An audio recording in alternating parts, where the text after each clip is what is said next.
Hi, I'm Jasmine with Meridian Landscaping, and I'm here to talk to you today about pruning. The first thing to know about is safety, so it's good to have a good pair of gloves and a good pair of glasses to protect your eyes from anything that can poke you or any sawdust from when you're sawing anything overhead. So I'm going to start off by putting on my gloves, and then I'm going to talk about the three most common types of pruners that we use at our company. So we have the most common that everyone is familiar with are these bypass pruners, or falcos, hand secateurs, and then we have these bypass loppers, and then we have our pruning saw right here. So we'll start off with our hand pruners. These are Falco 2s, and these are the most commonly used hand pruners out there for gardeners. You can use Fiskars, or there's a ton of different brands out there, but these are kind of like the top quality ones that we prefer. They have a big flat sharp blade on this side, and then like an anvil at the bottom, and the way that they cut is by creating like a scissor motion. So they're really good for making nice clean cuts on the wood, and most commonly used for things like deadheading more tender shoots on flowers, roses, and then for cutting about up to 3/4 of an inch of wood. You don't want to go any wider than that because you can strain your hand pruners. If you are going over 3/4 of an inch, the next best thing is to use these loppers, which basically have the same components as your hand pruners, but you can see they're just bigger. And these are good for things that are up to about an inch in diameter or about the size of a loonie. It always depends on what kind of wood you're pruning, because some of them have a different hardiness or hardness level. So really just, if you have to strain, then you have to probably level up when it comes to what you're using to prune. And our last thing is this pruning saw. And this is mostly used for things that are about up to 3 inches in diameter. Things like tree branches that are coming off as a lateral branch growing from a main stalk is what we use these for. You want to make sure they're nice and sharp. You want to make sure that you're, again, using proper hand protection, because you can cut yourself if you aren't paying attention, and it happens. And then again, eye protection to protect yourself from any poking branches as you're in the shrub, and any sawdust that might fall down as you're sawing overhead. I'm going to go over some common practices with pruning that we use at Meridian Landscaping. First of all, why we prune in general is for a few specific reasons. It is to take out any dead or damaged or diseased branches that might be hazards to people walking by, or obstacles like cars and things like that. It's also to make sure that we remove anything impeding on buildings and eaves. We also prune for health reasons for the plant. Sometimes rejuvenating a plant by cutting it back helps it live longer, because it allows new growth to come and replace the older, kind of heavier, used up branches. And finally, we prune as a request from the strata, from the people that are clients, but we do our best to try to educate them based off of our standards on how we believe is the best practice. So before you prune something, it's good to become familiar with the plant. There are a lot of different habits that plants have, things such as like flowering seasons, and therefore times to prune. If you have something like this rhododendron, they have probably mostly set their buds, and if you prune them off now, that means that they probably are unlikely to flower the next springtime. In our job, we sometimes have to prune them anyways because of things like size reductions, stuff like that that's necessary.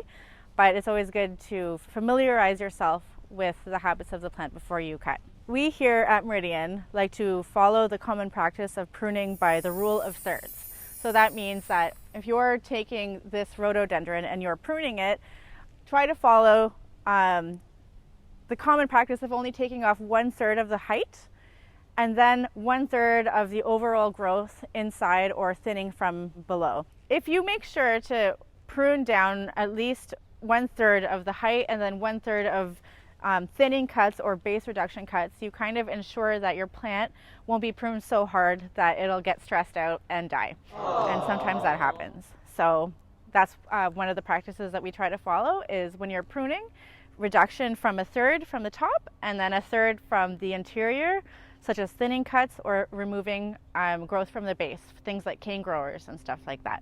We'll go over that in a different segment. One thing to look for when you're pruning are your 3 Ds: you're dead, you're damaged, and you're diseased.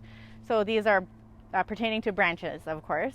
So anything that is totally dead, anything that looks like it has a mold or a fungus on it, and then anything that has perhaps been broken off that's dangling, these can all impede the health of the plant. So look and scan your bush or your tree for those things and then cut appropriately those specifics. So a common disease on these kind of maples is anthracnose. So that's something that you should scan for when pruning. So you can see those dead branches up there. I would take those off, and that just ensures that whatever disease is on that branch isn't going to spread and infect the remainder of the tree. So dead, damaged, disease. Here we have a really good example of ornamental pruning on Japanese maples. And as you can see, the way it's been pruned over the years is to allow it to grow into what we like to call a crystal ball formation. That is not a technical term, but if you imagine your hand holding up a crystal ball, your hands are neither crossing each other, they're splayed out like that. And that allows the tree to have lots of nice airflow for good growth, and it's not fighting with branches that are improperly pruned. If I were to cut a branch on this tree, it would be something that is growing not in the crystal ball formation, something that maybe is growing inside laterally and then messing up that formation. When you're making a cut with your pruning saw, here is a good tip to avoid damage to the tree. If I were to cut this branch off, this is pretty heavy, and if I just cut it right off here, what's probably going to happen is it's going to start to timber, and then it's going to peel off a lot of the bark along the side of the tree, and we don't want that because that just introduces the wounds that can allow disease and stuff like that to enter. So a good tip is to do a 3-point cut where you start off here and then maybe do an undercut here, and then you're taking off the bulk of the weight of the tree. So then you can make your proper cut at the tree collar. When you're using the method of pruning a big branch, it's good to use a pruning saw because that is probably what you'll need because the branches will be so thick. So you want to use the 3-part pruning method, which allows the tree to break off and reduce its weight. So when you get down to the tree collar, you're not stripping bark and then allowing disease and any kind of maybe environmental stresses to enter the tree. So we're talking about tree collars now, and these are often little raised areas where a lateral branch meets a trunk or original branch, and right before it meets this part of the tree or shrub, you'll see a raised area right here, and that's the collar. So if you've ever seen a tree that looks like it has a donut formation on the side, that is because it was pruned properly above the tree collar, and then the tree collar has healed and folded over itself to create a nice little bandage over the wound of the tree. If you don't cut properly on the collar, what happens is that collar will never be able to heal. It's not going to have any room to fold in on itself because we've left a big long coat hanger branch, is what we call them. If you cut too hard into it, you have removed the collar entirely, and then that just basically leaves an open wound indefinitely for the tree to be exposed to the elements to, and we don't want that either. Here's another example of pruning at a collar with a smaller example of a rhododendron. So with your hand bypass pruners, you have the flat part here, and the larger part, which is the blade, and you always want your blade side to be up against the tree that you're pruning, not the anvil side. Because if you cut with the anvil on this side, you're leaving a little notch there, which is basically not good because then you're not getting close enough to the collar. So as you can see right here is the collar of the rhododendron, and this is a lateral branch coming out. So I will put my pruners with the blade side right beside there, leave at a tiny, tiny little bit of an angle just to allow water to flow off, and give it one good clean cut like that. And over time, this will heal and over itself. Here I'm going to demonstrate how to properly remove a big branch and the 3-step procedure. And we use the 3-step procedure again to avoid any of the weight of the branch as I'm cutting to pull down and perhaps break off, or perhaps strip down a layer of bark on the tree. So I'll start off with my loppers on this end, and I'll remove about 1/3 of the length of the branch, which is going to begin to reduce the weight of everything. So because this whole branch is coming off, I don't have to worry about where I make my cut, but you do want to make sure you make a nice clean one. So here's one. And I would guess that up here is probably a bit too thick for my loppers. So here I'm going to employ my trusty saw. I'm gonna need to get a ladder. Okay, so now I'm about to make my second point cut, and this I'm going to do a bit closer to the collar of the main branch, but I'm doing it far enough away that if it does snap off and peel off the bark, it's not going to be anywhere near here. So I'll just start with wearing my safety glasses, because safety first. So here's an example of what can happen if there's too much weight on your branch. You can see that it has ripped up and peeled off the bark. It's what we don't want. So here I go removing it. Now that the bulk of the weight's been taken off, I can look here to find my tree collar.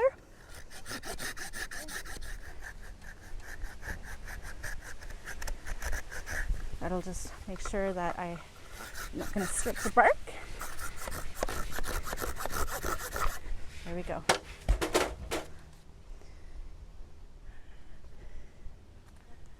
We're here under this Chinese styrax tree, and I'm just going to point out a few examples of some cuts that were made, possibly improper cuts.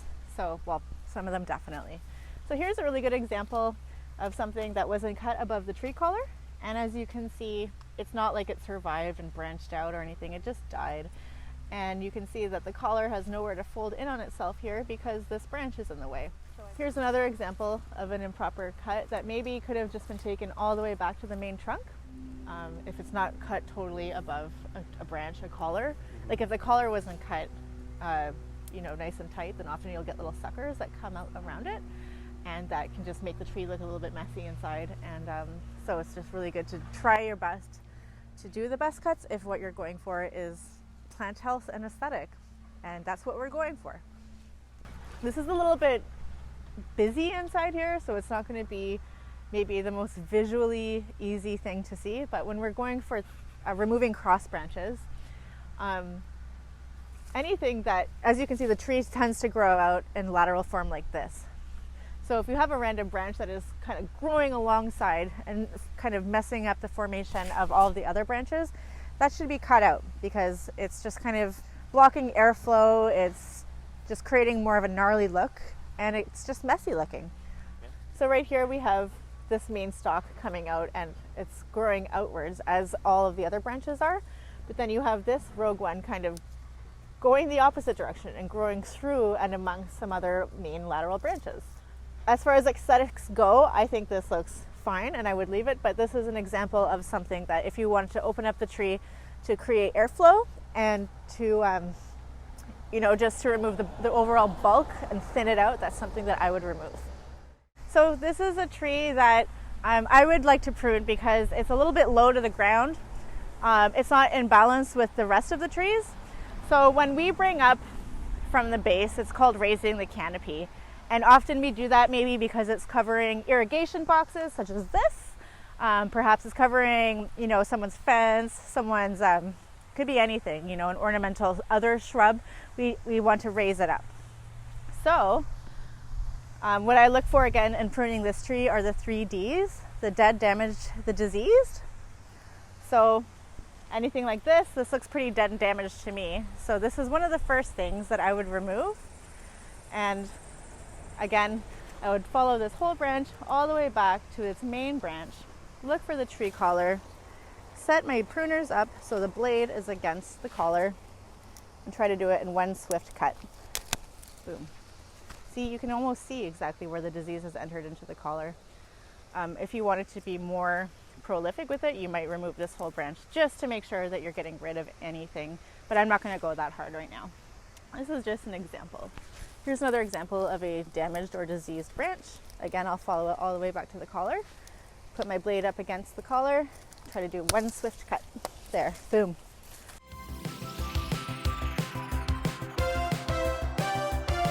So my goal for that prune job was just to raise up the canopy a little bit because the lower branches were not in symmetry with the other side. They were kind of impeding getting to the irrigation boxes, which are just under here. And it was creating so much weight that you could see there was a point where the branch was almost going to just break off entirely. So what I did was I took a step back, I looked for symmetry, and I made those cuts appropriately based off of the balance of the tree. We want it to grow up and then out. I also made a few cuts of removing the dead, damaged, and diseased branches. That's another one like this. And again, trying to get that crystal ball formation like that, where your branches are all growing away and out from each other, not crisscrossing. This isn't the 90s. So just a few final talking points about pruning. So it's always good to get to know the shrub that you're cutting. A quick Google search will help you figure out whether or not it's a good time to cut something. Another thing is look for symmetry and balance when you're cutting, which means that you can't really see that from up close. So take a moment to take a step back away from what you're doing so you can make sure that you're, cutting things and making it into a nice form, that's part of the fun and that's part of the aesthetic. Another thing is that we don't need to prune everything. Just because something can be pruned doesn't mean it should be. If you have something that's not impeding on anything, like a hydrangea or a rhododendron, don't prune it, leave it. The longer things kind of get to flower and the more mature plants get, often the more beautiful they will become. So try to avoid going out of your way just for the sake of cutting. Whenever you've come across a shrub that has sooty mold or some kind of disease on it, it's always really good to disinfect whatever you're using to prune with after, because it's one of the easiest ways to spread mold and bacteria to other shrubs. And in these days, we don't need more spreading of infection.